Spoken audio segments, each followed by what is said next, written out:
Let's take a look at what we are going to be expecting for the day on our Euro GBP.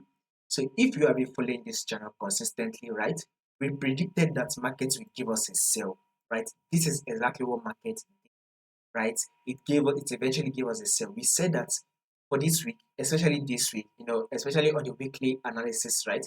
We said that Euro GBP will give us a bearish move for the week. It will give us a sell.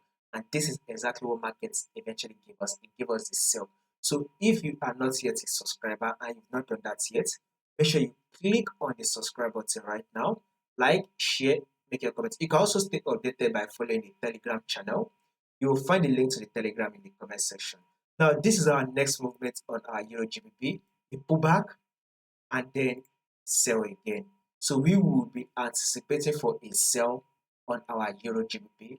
Why are we going to be expecting that movement? Is that when you take a look at this, your current movement, which is on your daily time frame, you will see this to be your first low. Then this is the lower high. Market then was able to drop to form a new lower low. Then here comes the lower high.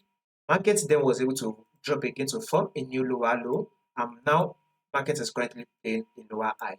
So once the lower high finish playing out, market will eventually drop one more time to form a new lower low. So guys, a bearish move for the day is what we are going to be expecting on Euro GBP.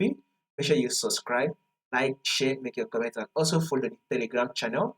You will find the link to the Telegram channel in the comment section. So do that to stay updated.